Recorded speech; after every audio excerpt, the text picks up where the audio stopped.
Assembly के 2 मंत्रियों ने इस्तीफा दिया, लेकिन ऐसा कोई इस्तीफा नहीं बना जो आपके पापों को धो सके। जब पूरी दिल्ली में शराब के ठेके खुले थे, स्कूल्स के पास, मंदिरों के पास, गुरुद्वारे के पास, घरों में जब माताओं ने, बहनों ने, छोटी छोटी बच्चियों ने अपने घर के नीचे शराब बिकती हुई देखी थी, तो आप सोच सकते हैं उनपे क्या गुजरी होगी।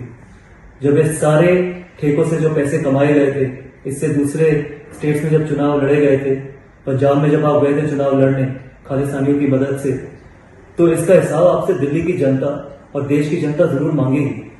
दोनों मंत्री पूरी तरीके से बेकसूर हैं। उन पर जो भी आरोप लगाए हैं वो फर्जी हैं, बेबुनियाद हैं, उनका कोई आधार नहीं है। और राजनीतिक कारणों से जो काम शिक्षा के क्षेत्र में मनीष सिसोदिया जी ने किया, जो स्वास्थ्य के क्षेत्र में सत्येंद्र जैन जी ने किया, जो बिजली के क्षेत्र में सत्येंद्र जैन जी, जो अनुकरणीय काम करके इन मंत्रियों ने दिखाया है, उसके लिए दिल्ली की जनता उनकी आभारी है। ये जो फैसला लिया गया, क्योंकि मंत्रिमंडल के विभाग काफी ज्यादा थे और काम बाधित ना हो, काम ना रुकने पाए, इसके कारण से ये फैसला लिया गया है। माननीय मुख्यमंत्री जी ने इन दोनों मंत्रियों का इस्तीफा स्वीकार कर लिया है। दिल्ली के 2 करोड़ लोगों का काम जैसे अच्छे ढंग से पहले से चल रहा था, आगे भी चलता रहेगा।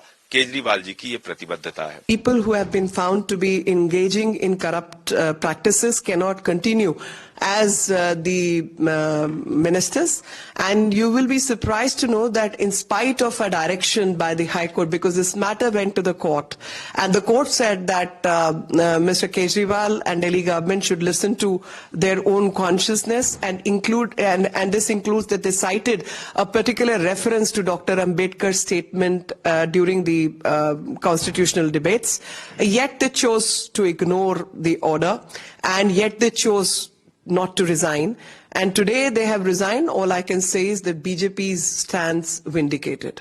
ये एक प्रैक्टिकल समस्या है एक सरकार के लिए जिसमें मात्र 6 मंत्री होते हैं।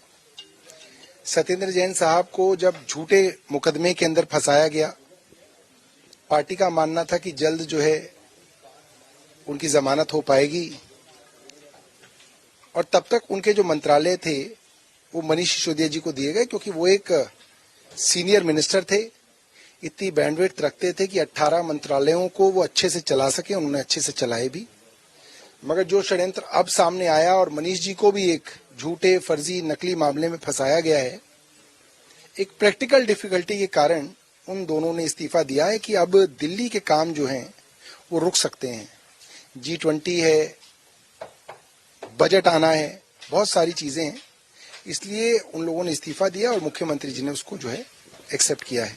आम आदमी पार्टी का नशा टूटा है, नींद टूटी है, और ये भारतीय जनता पार्टी की जीत है।